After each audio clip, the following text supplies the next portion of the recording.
বিসমিল্লাহির সুপ্রিয় শিক্ষার্থীবৃন্দ, welcome to digital education Bangladesh. আজ আমরা শিখব অষ্টম শ্রেণীর বিজ্ঞান বৃত্তি পরীক্ষার জন্য গুরুত্বপূর্ণ প্রশ্ন উত্তর কিছু, যেগুলো কমন পাবে তোমরা। উদ্ভিদের গ্যাসীয় হরমোন ব্যাখ্যা করো। উত্তর হচ্ছে উদ্ভিদের গ্যাসীয় হরমোন হলো এথিলিন। এটি ফল পাকাতে সাহায্য করে। এই হরমোন ফল, ফুল, বীজ, পাতা ও মূলে দেখা যায়। এথিলিন হরমোন বীজ ও মুকুলের সুপ্তাবস্থা ভাঙে, চারা গাছের কাণ্ডের বৃদ্ধি ঘটিয়ে চারা গাছকে লম্বা করতে সাহায্য করে, ফুল ও ফল সৃষ্টির সূচনা করে। এথিলিন পাতা, ফুল ও ফলের ঝরে পড়া ত্বরান্বিত করে। এরপরের প্রশ্ন, হরমোনের প্রয়োজনীয়তা উল্লেখ করা।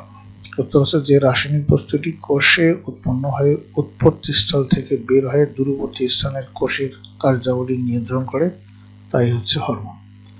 উদ্ভিদ বা প্রাণীতে হরমোন খুব গুরুত্বপূর্ণ উপাদান। উদ্ভিদের বৃদ্ধি, অঙ্কুরোদ্গম, ফল ধারা, ফুল ধারা, কার্যক্ষমতা ইত্যাদি বৈশিষ্ট্য হরমোন দ্বারা নিয়ন্ত্রিত হয়। প্রাণীদের ক্ষেত্রে বৃদ্ধি, প্রজনন, জৈবিক কার্যাবলী সম্পাদনে হরমোন গুরুত্বপূর্ণ ভূমিকা পালন করে। অক্সিন ও জিবেরেলিনের কাজ উল্লেখ করো। উত্তর অক্সিজেন দুইটি কাজ হচ্ছে, অক্সিনের দুইটি কাজ হলো অক্সিন প্রয়োগের শাখা কলমে মূল গজায়, অক্সিন ফলের আকারে ঝরে পড়া রোধ করে। আর জিবেরেলিনের দুইটি কাজ হলো, জিবেরেলিনের প্রভাবে উদ্ভিদের পর্বমধ্যগুলোর দৈর্ঘ্য বৃদ্ধি পায়, জিবেরেলিনের বীজের সুপ্তাবস্থা কাটাতে সাহায্য করে। উদ্ভিদ কিভাবে খনিজ লবণ শোষণ করে? উত্তর খনিজ লবণগুলো মাটির অভ্যন্তরে পানিতে দ্রবীভূত থাকলে উদ্ভিদ কখনো লবণের সম্পূর্ণ অণুকে শোষণ করতে পারে না। উদ্ভিদ লবণগুলো কেবল আয়ন হিসেবে শোষণ করে। উদ্ভিদ মাটির রস থেকে খনিজ লবণ শোষণ দুইভাবে সম্পন্ন করে, যথা এক হলো নিষ্ক্রিয় শোষণ এবং সক্রিয় শোষণ। এরপরের প্রশ্ন ছিল ব্যাপন প্রক্রিয়া ব্যাখ্যা করো। উত্তর আছে তরল গ্যাসীয় পদার্থের অণুগুলো চলন দ্রুত হয় এবং বেশি ঘনত্বের স্থান থেকে কম ঘনত্বের দিকে অণুগুলো ছড়িয়ে পড়তে থাকে।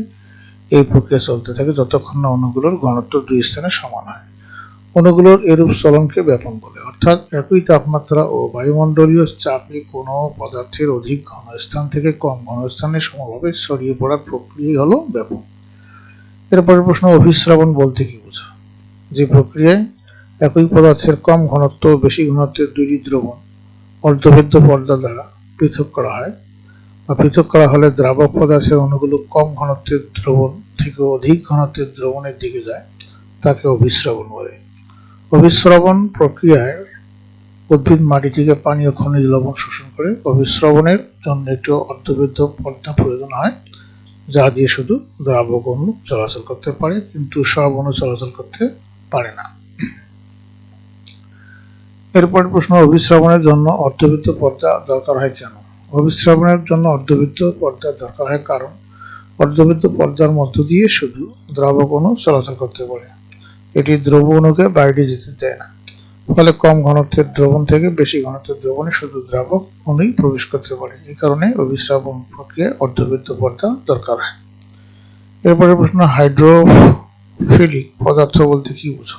উত্তর হচ্ছে যেসব কলয়েড ধর্মী পদার্থ ইমবাইবিশন প্রক্রিয়ায় নানা ধরনের তরল পদার্থ শোষণ করে, সেই সব শোষণকারী পদার্থকে হাইড্রোফিলিক পদার্থ বলে। এসব পদার্থ তাদের কলয়েড ধর্মী গুণের জন্যই পানি শোষণ করতে সক্ষম, যথা স্টার্চ, সেলুলোজ, জেলেটিন ইত্যাদি। এরপরে পরমাণু বিভাজ্য নাকি অবিভাজ্য ব্যাখ্যা করো।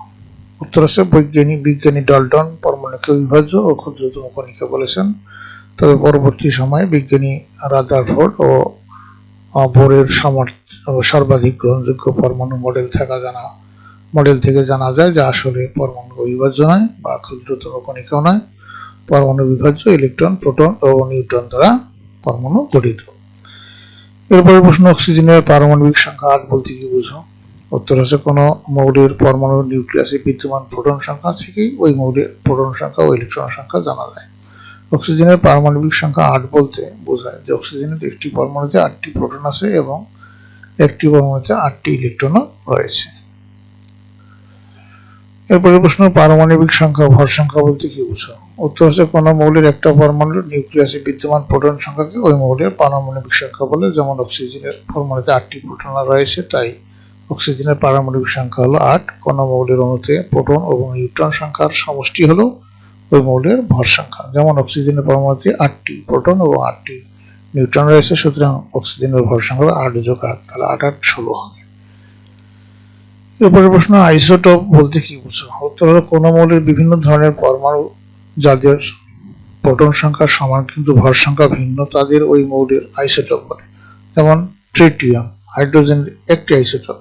হাইড্রোজেনের সব পরমাণুতে একটা করে প্রোটন ও ইলেকট্রন থাকে। ট্রিটিয়ামের ক্ষেত্রে দেখা যায় যে এর পরমাণুতে একটি প্রোটন, একটি ইলেকট্রন ও 2টি নিউট্রন রয়েছে। উভয় পরমাণুতে প্রোটন সংখ্যা সমান কিন্তু ভর সংখ্যা ভিন্ন। এরপরে প্রশ্ন ছিল প্রস্বেদন প্রক্রিয়া উদ্ভিদের পানি পরিত্যাগ ব্যাখ্যা করো। উত্তর, প্রস্বেদন উদ্ভিদে একটি বিশেষ শরীরবৃত্তীয় প্রক্রিয়া।